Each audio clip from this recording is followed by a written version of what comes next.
Hello and welcome to another video presentation of some of the new features in Accura 5.21. If you want to know more about any of the new features, go to your help menu down to what's new and have a read of the release notes.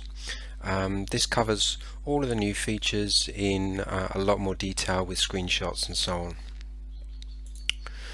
Okay, so what I'm going to focus on today is a new feature we've added with regard to setting up commissions. So commissions, as we all know, are rewards that we pay to our sales staff. The difficulty for us in writing this feature was everybody deals with commission in a slightly different way. Some people calculate commission at a fixed price.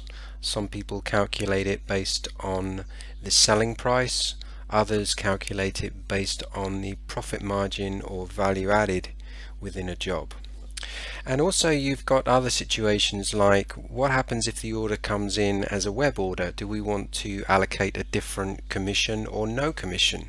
Because has the salesman earned that order in the same way as he would have if he'd gone out and visited the customer in person?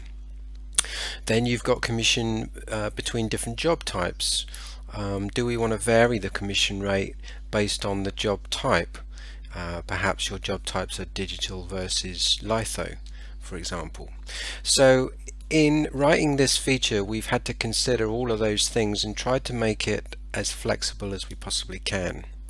So let's see how we set this up. So first of all, we're going to go up to the setup menu and down to commissions.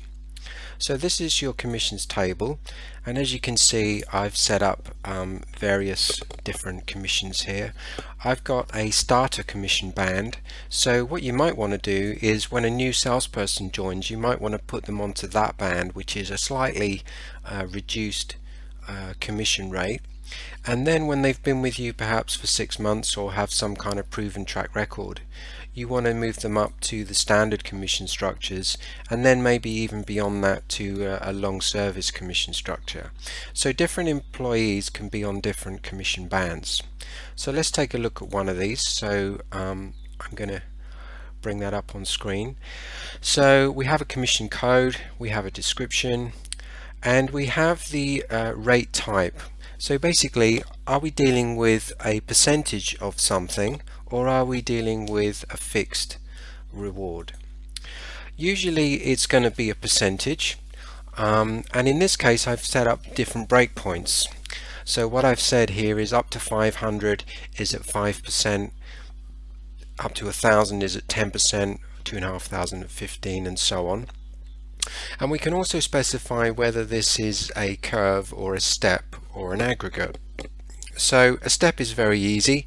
If the value was 550 on a step, it would fall into the second band and the whole value would be attributed 10% commission. If it is a curve, then what Accura will do is plot points between these breakpoints, and therefore a value of say 550 might be a commission of say 5.3% or whatever it calculates to. Aggregate is a slightly different concept. What aggregate does is it says, okay, I'm going to add up the commission in all of these bands to arrive at my total commission. So let's say the value was 2,750. So we can see it falls between bands 3 and 4. So what Accura will do with an aggregate rate is it will say, well, the first 500 is rated at 5%, and it works out what that is. The next 500, between 500 and 1,000, is rated at 10%, and the next 1,500 between 1,000 and 2,500 is rated at 15%, and thereafter we've got a balance to add on. So it's quite a complex formula, but you can kind of see how it pulls that all together. So I'm going to go with a curve, and then what I'm going to tell it is the commission basis. So what does this 500 mean? Does it mean 500 pounds or dollars sell price? Does it mean 500 cost price?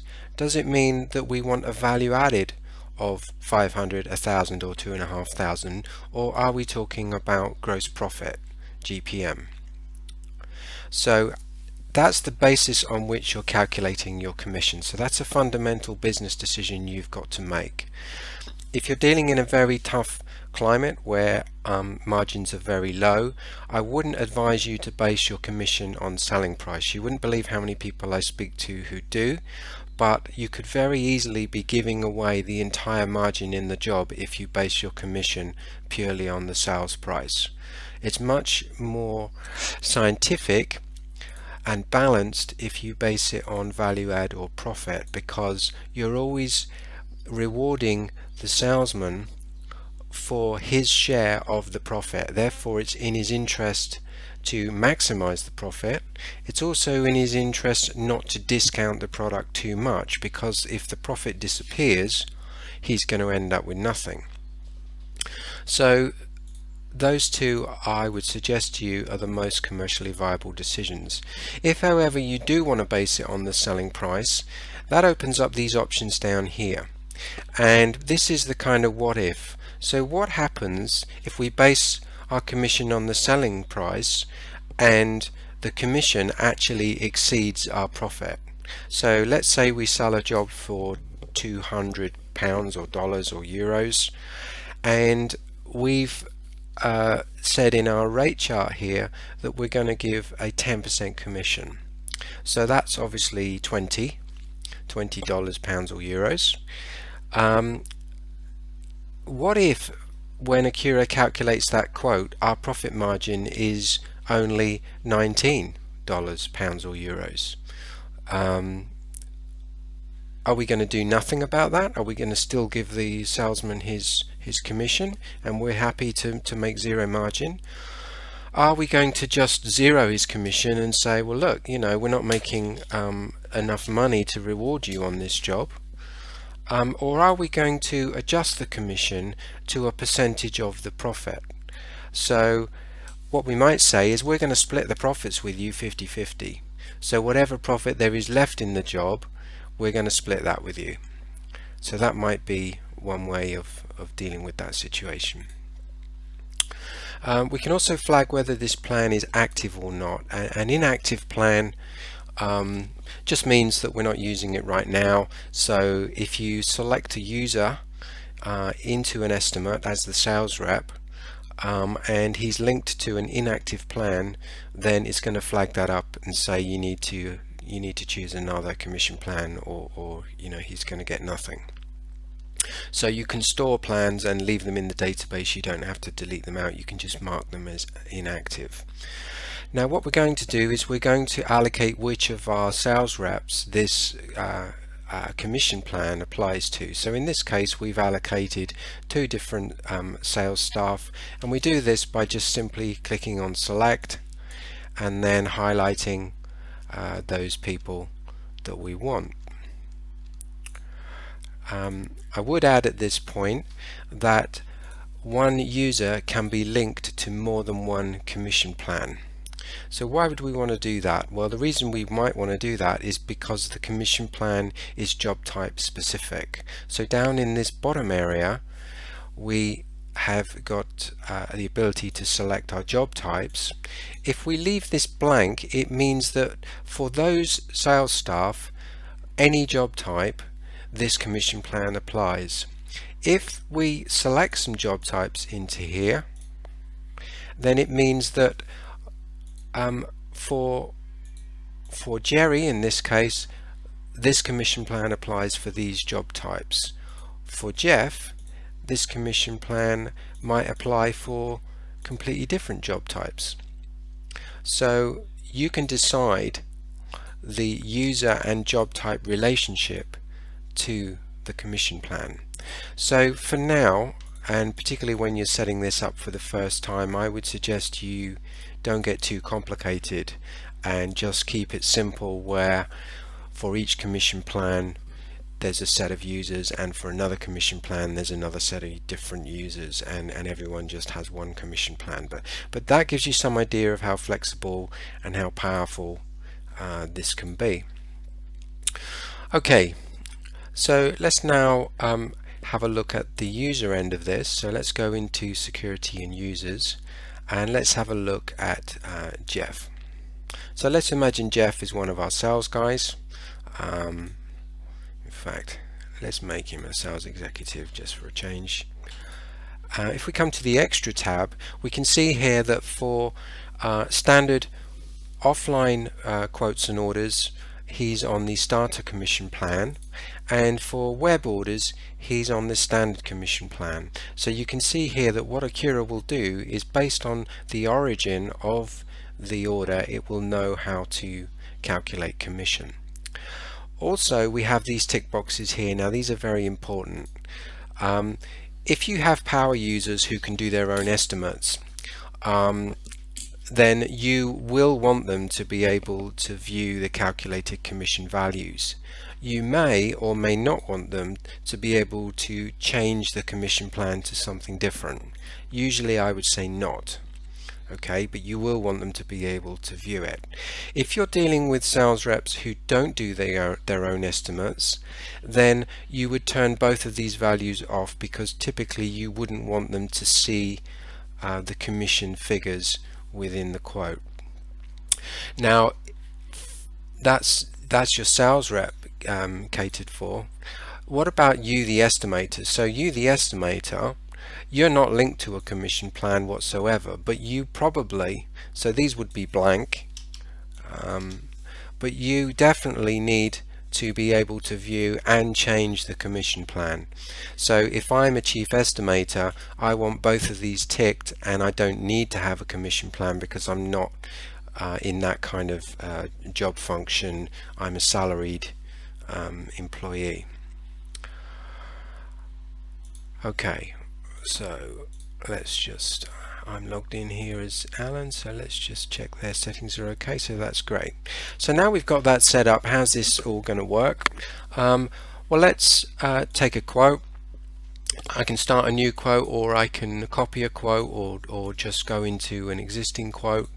Let's copy a quote here. Okay, so that brings me up my new quote window, and in the normal way I'm going to put in my quantities and so on, and analyze my price. Okay, so right now we have no commission. When I select in a sales rep here who is linked to a commission plan, so let's say Jerry, I believe, was linked to a commission plan, that will assign his commission plan to the quote and calculate the commission. Now commission is calculated both as a cost and a sell, because if you think about it, you want your quote to give you all of the costs of the job, producing the job, the labor, the materials and the artwork, and the commission is also a cost in itself, because it's a reward to an employee over and above what he would normally earn. So it is a cost, it's then added into the cost and also added into the sell. So it has no effect on margin, because it's added equally to cost and sell. So if I click on the commission button here, you'll see that I can see the breakdown of this. So he's on the starter commission plan, and the basis, which is profit, is based on £48.97. The rate that it's calculated is 3%.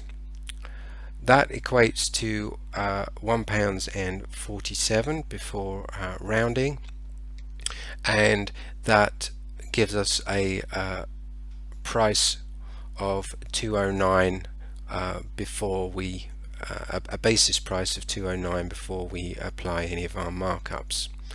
So you can see here it's giving you a complete breakdown of the commission structure and how it's arrived at it. And because I have permission to, I can also choose a different rate plan and just choose a different commission there, and then my commissions will be recalculated.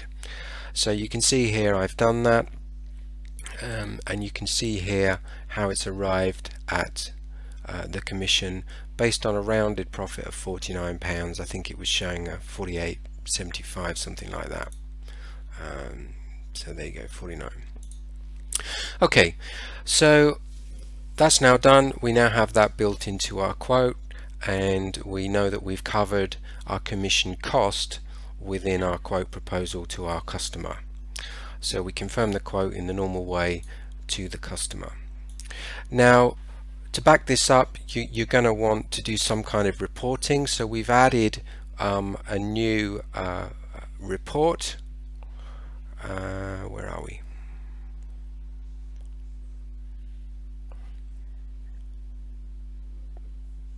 Here we go, the commissions report. Okay, so you can run this report anytime you like. Tag the users that you're interested in, and between date range run a report that shows the commissions that they've earned on what jobs and so on and so forth. So it's under the order reporting menu because naturally commissions only really affect confirmed orders. So you can quote a commission, but if you never get the job, it's actually meaningless, of course. So it's under the order reporting menu. Okay, so that about rounds up that feature. So I hope you'll agree that's a very, very powerful and useful feature. Thank you for watching.